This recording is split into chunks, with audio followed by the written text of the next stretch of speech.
Pour moi, une santé mentale, c'est pas comme une santé physique. Il n'y a pas de solution à part la patience, parce que c'est comme une sorte de boucle. Du coup, tu te fatigues toi-même.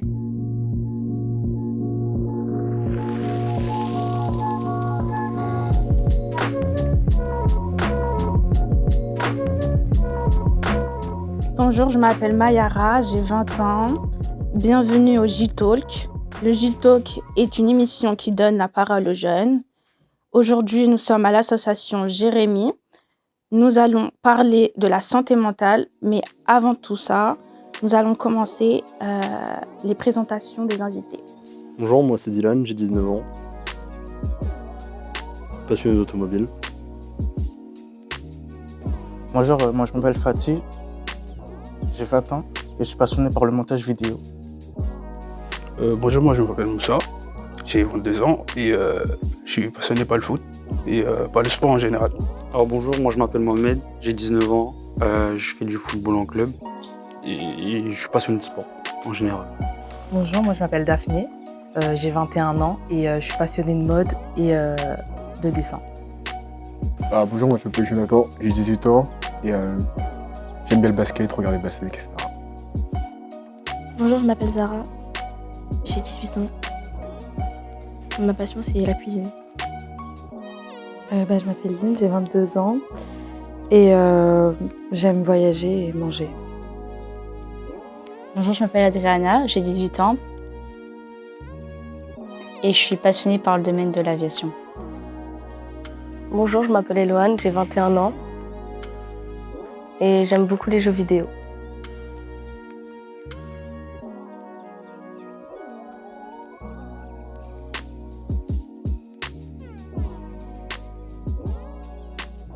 On va passer à la première partie qui est la définition. Pouvez-vous me définir ce que c'est la santé mentale ? La santé mentale, c'est le fait de se sentir bien dans sa tête et de pouvoir ressentir les émotions, le stress au quotidien par exemple. Du coup, moi, c'est le fait de se sentir mal, le fait de ressentir des émotions. Okay. Pour moi, le fait de se sentir bien, comme Dylan vient de le dire, et de se sentir bien dans sa peau et dans sa tête et tout. Du coup, moi, j'ai la définition qui est que la santé mentale, c'est prendre soin de sa tête comme on prend soin de son corps pour se sentir bien, gérer ses émotions et avancer dans la vie. Alors, avez-vous conscience de votre santé mentale ?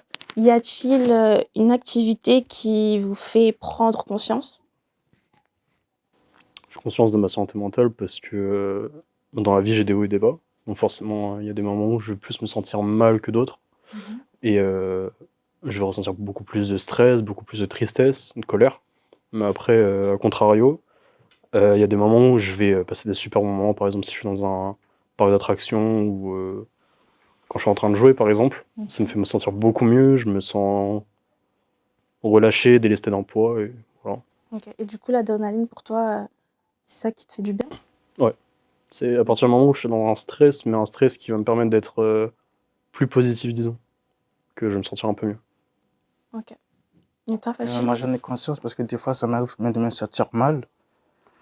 Et actuellement, il y avait un streamer qui avait du mal avec sa santé mentale et tout. Et il a fait une vidéo pour se présenter. Et il y avait beaucoup de gens qui rigolaient de lui. Ok.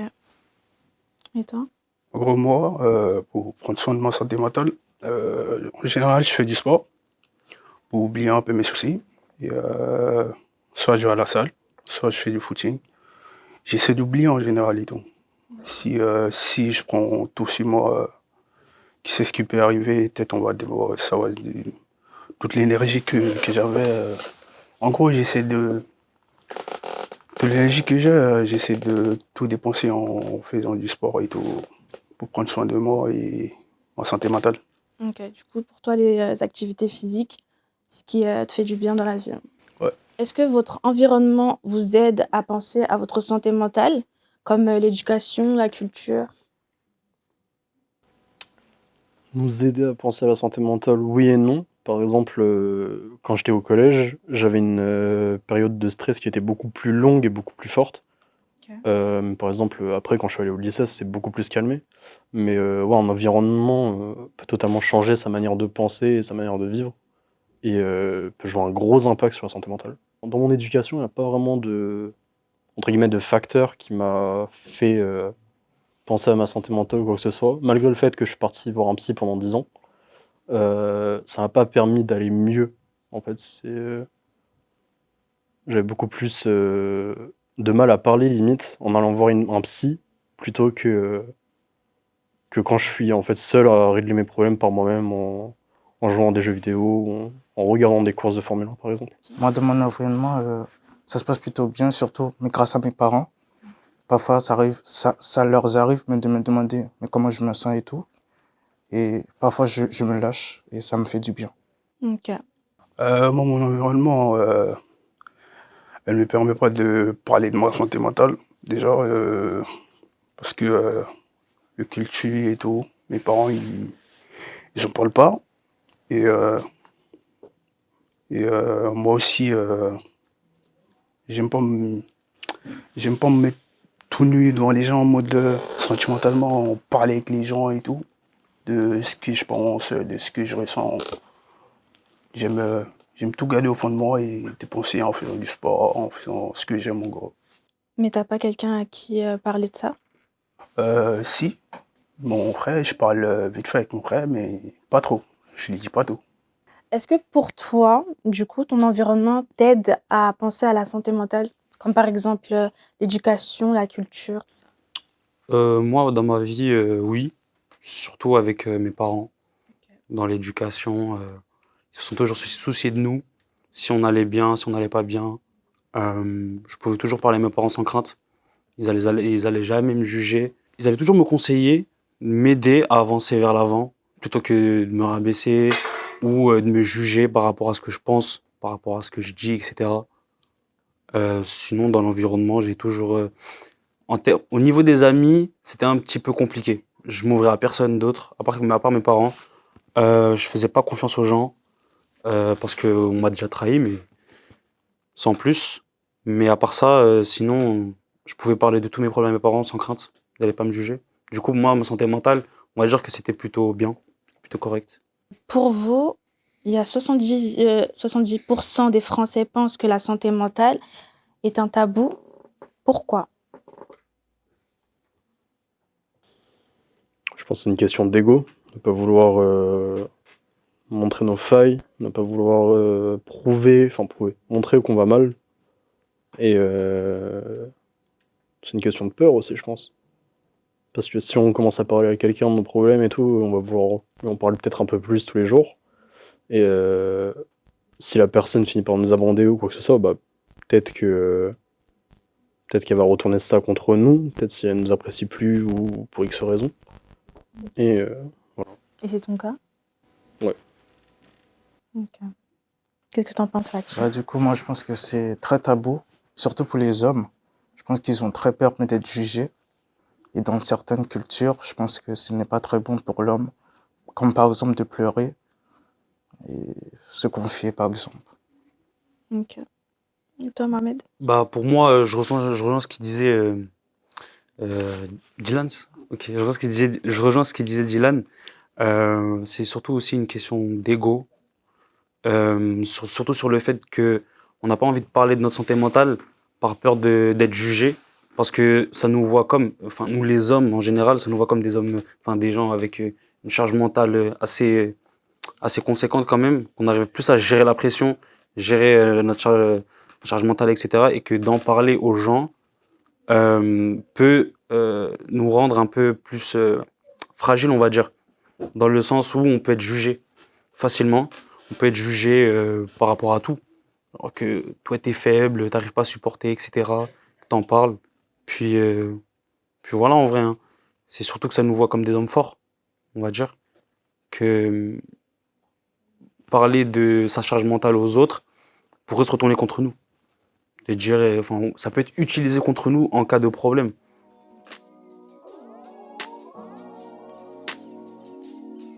On va passer à la deuxième thématique qui sont les mécanismes. On va passer à la première question, c'est selon vous, quels peuvent être les éléments déclencheurs d'une baisse de santé mentale?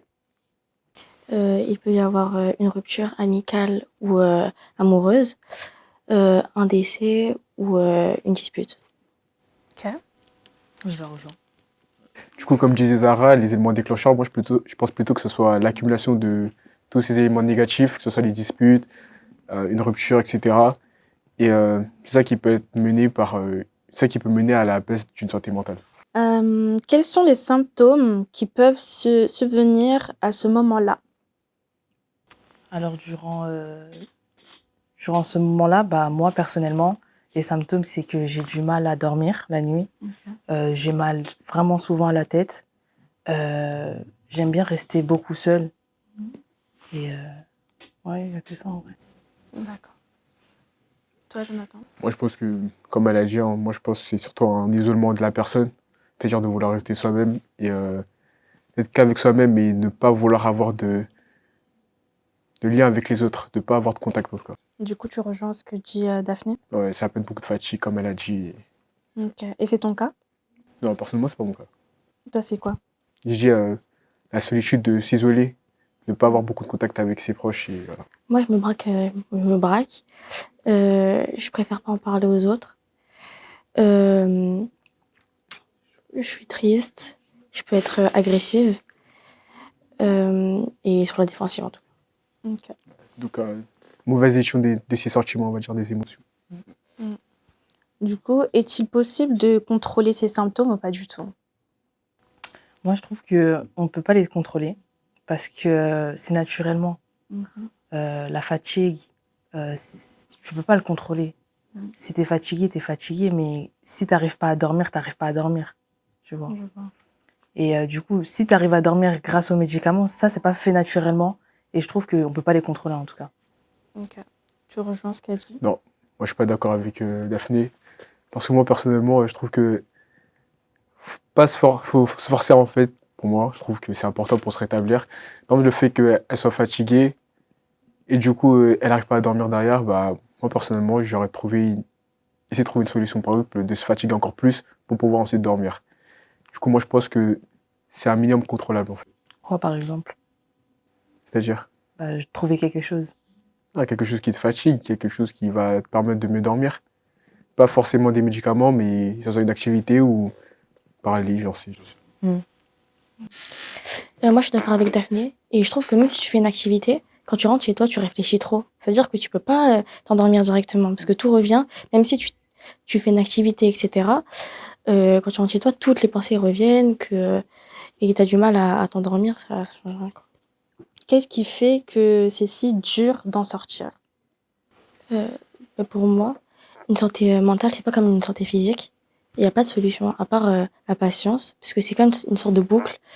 Du coup, tu te fatigues toi-même. Et Jonathan? Comme elle a dit, c'est un cercle vicieux en fait. Hein. C'est-à-dire que pour en sortir, c'est beaucoup plus compliqué qu'on ne pense. C'est pas qu'une question de volonté. Comme elle a dit, il faut du temps. Et il faut en parler. Ouais. Je pense qu'il faut un contact, qu'il faut faire autre chose. Que de rester soi-même en tout cas. Daphné? Je le rejoins aussi. Ok. Quels peuvent être les exutoires lorsque notre santé mentale va mal? on peut sortir avec nos proches pour éviter de penser. Toi, c'est quoi ton exutoire? Moi, c'est manger. Manger? Manger, personnellement, c'est manger. Parce que je mange mes émotions. Et du coup, il peut arriver que soit je suis dégoûtée de la nourriture, du coup, j'arrête de manger pendant un certain temps. Soit que ma santé se dégrade un minimum, ou soit que je mange comme une sorte de crise de boulimie, quoi. Ok. Et ça te fait du bien, du coup? Mais ça me réconforte en quelque sorte. Ok. Toi, Jonathan? Moi, ce sera plutôt, comme j'ai dit tout à l'heure, du coup, ce sera la sortie, d'avoir un peu de contact, de sociabiliser, de re-sociabiliser avec ses amis, d'avoir de la joie, de la bonne humeur, rire. Je trouve que c'est important pour notre santé mentale et le sport aussi. Ok. Moi, c'est pareil, c'est sortir avec mes copines. Mais même si au début, j'ai pas trop envie, je râle un peu, je dis non, non, non, non. le fait de sortir avec elle, ça me procure vraiment du bien parce que j'oublie vraiment tous mes soucis. Et en fait, ça me permet d'être moi, en fait. L'ancienne moi qui était vraiment joyeuse, qui rigolait tout le temps, etc. Et le fait que je sois un peu sortie, ça m'a fait du bien. Mais le truc, c'est que dès que je rentre chez moi, ça va plus, en fait. Et c'est ça qui fait que ça me, Mm. ça me peine un peu, en fait. Mais du coup, est-ce qu'ils sont nécessairement bons? De sortir avec mes copines? Mm. Oui. Ok. Et toi, pour le sport? Moi, j'aurais. Alors, avant de revenir sur ce que tu as posé comme question, du coup, j'aurais préféré aussi dire, rajouter que le ménage aussi, ça me permet ça me permet de me faire du bien. Parce qu'un environnement sain, c'est important pour la santé mentale. Et comme tu as dit, est-ce que c'est forcément bien? Moi, je pense que oui, mais pas à l'excès. Ok. Moi, je trouve que sortir, oui, sauf que, comme je vous ai dit, manger, non, pas forcément. Parce que ça dégrade ta santé mentale. Soit tu manges trop, soit pas assez. Et c'est un cercle vicieux. Ok. Qu'est-ce que vous voyez que les jeunes font quand ils voient qu'ils ont mal?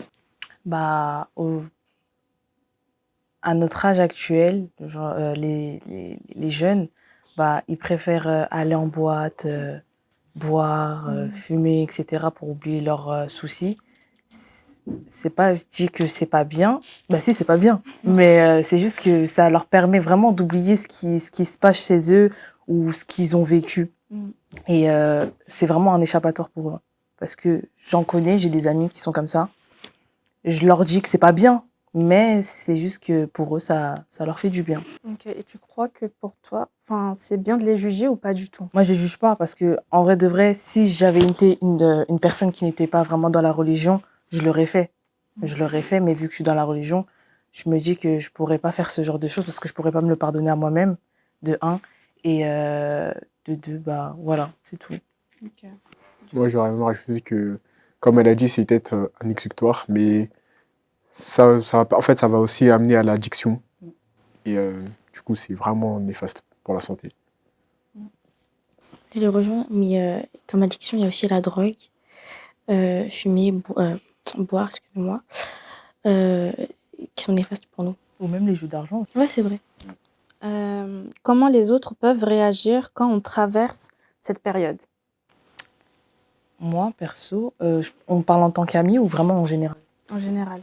En général, ça dépend de la personne. Parce qu'il y a vraiment des personnes qui pourraient se braquer parce qu'ils connaissent pas ton caractère.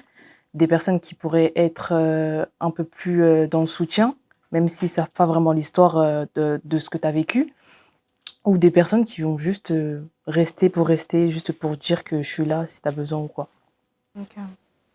Et toi? Moi, je pense plutôt que c'est des personnes qui vont, comme elle a dit, c'est des personnes qui te connaissent pas, du coup, ils vont sortir distant, ils vont pas vraiment te poser de questions, ils vont te laisser. Et des personnes qui te connaissent, ils vont te tendre la perche pour que tu puisses leur parler. Que tu puisses leur dire si ça va, qu'est-ce qui va pas, etc. Du coup, tu penses pour toi, si tu te confies, il y en a qui peuvent profiter?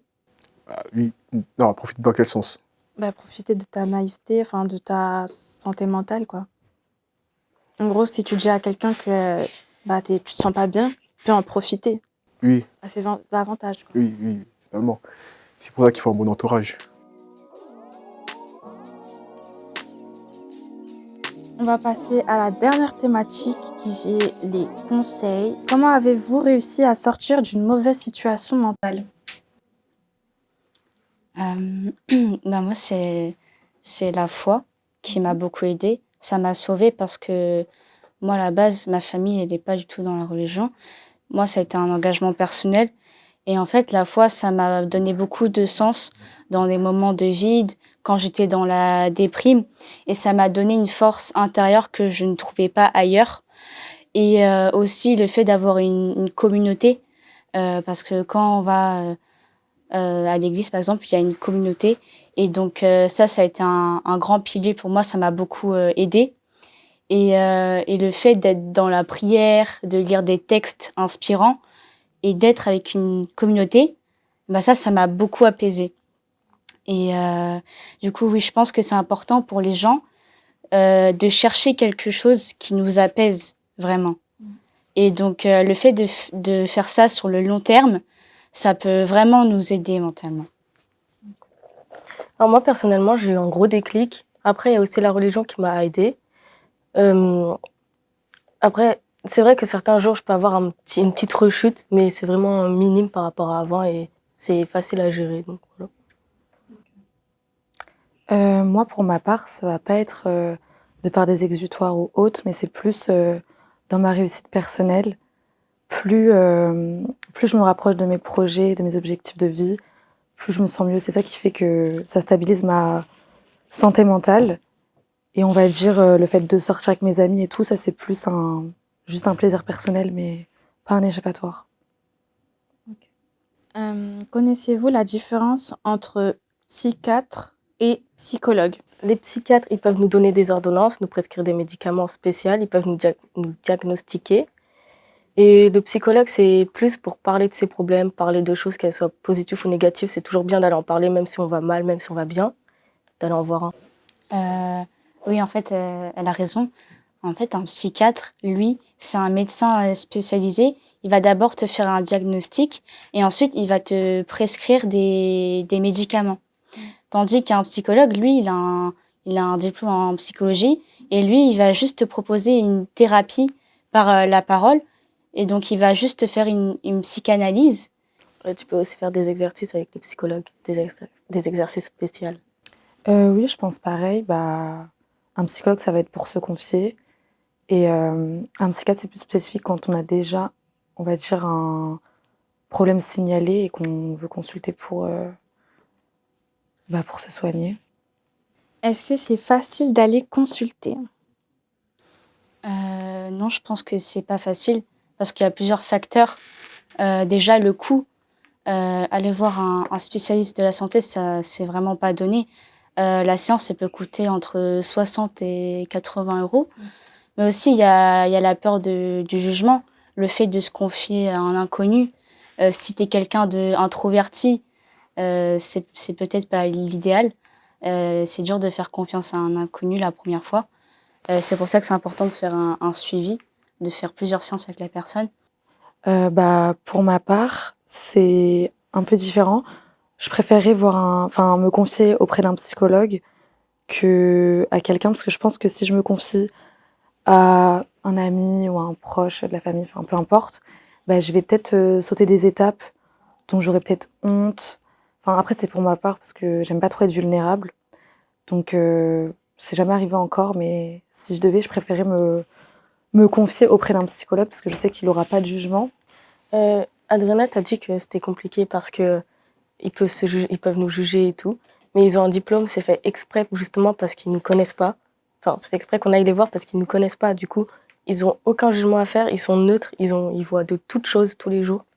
Donc, il n'y a pas à avoir peur sur le fait d'avoir peur d'être jugé. Je suis d'accord. Que pensez-vous du phénomène ChatGPT en mode psy?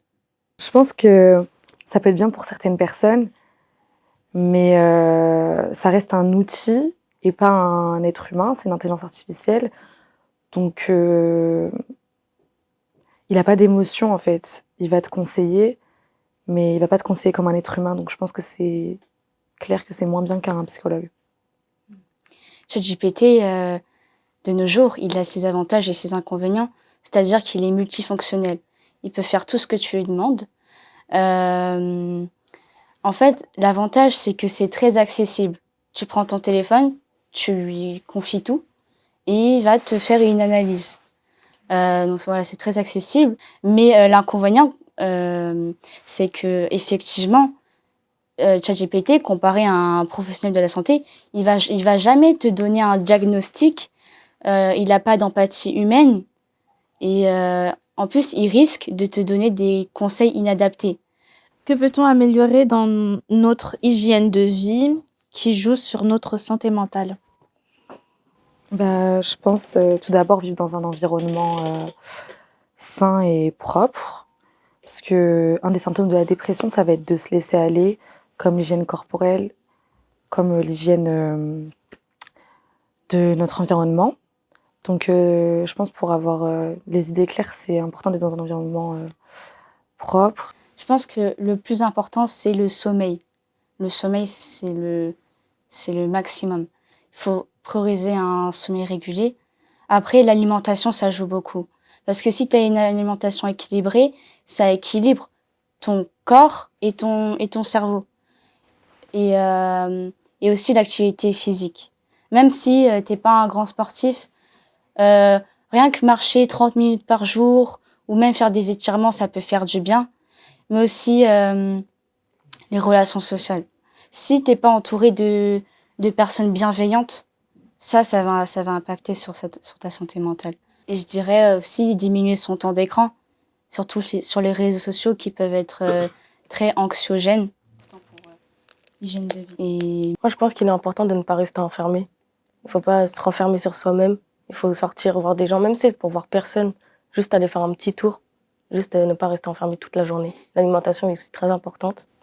Et même si ça peut être compliqué de sortir de chez soi, de manger sainement, de manger correctement, il faut aussi se coucher tôt, se coucher à des heures, enfin tôt, à des heures plus ou moins normales, ne pas se réveiller à 16 heures, parce que ça sert à rien, ça va empirer. Et même si ça peut être compliqué de faire ces petits efforts-là, c'est très important. C'est déjà un bon pas en avant. Ouais, moi je rejoins ce qu'elle dit. Je pense que c'est bien d'être bien entouré. Mais je pense qu'il ne faut pas placer sa santé mentale dans les mains de qui que ce soit une profession, que ce soit un être humain, son partenaire de vie ou autre, parce que ça fait que ce ne sera jamais stable, parce que ça va dépendre de la personne ou de l'environnement. Donc je pense qu'il faut le trouver en soi pour... Mais quand je dis sortir, voir des gens, c'est pas forcément sortir pour voir des gens, tu vois. C'est sortir avec soi-même, se mettre les idées, prendre l'air.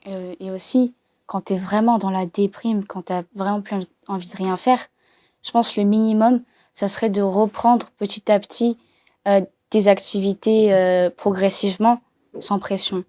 Au lieu de se fixer des grands objectifs, commence par des petites choses que tu peux faire tous les jours progressivement. Et ça serait déjà un grand progrès pour les gens qui sont dans la déprime. Mais imaginons, pendant que tu es en déprime, etc., tu fais des activités comme ça. Une fois que tu vas mieux et que tu arrêtes tout, après tu retombes pas en déprime? Après ça va mieux? Après, je pense que c'est plus facile à dire qu'à faire, mais garder la discipline. Ouais, je pense Garder la discipline tous les jours. Ouais, je pense qu'il faut créer une routine saine, au mieux, et pas culpabiliser quand on oublie des étapes ou quand on va des petits coups de mou et tout, faut pas culpabiliser. L'émission touche à sa fin. Je voulais remercier les chroniqueurs, l'association Jérémy, nos intervenants et l'équipe technique. Avant de vous quitter, nous voulions vous dire une dernière chose. Parler, c'est sauver.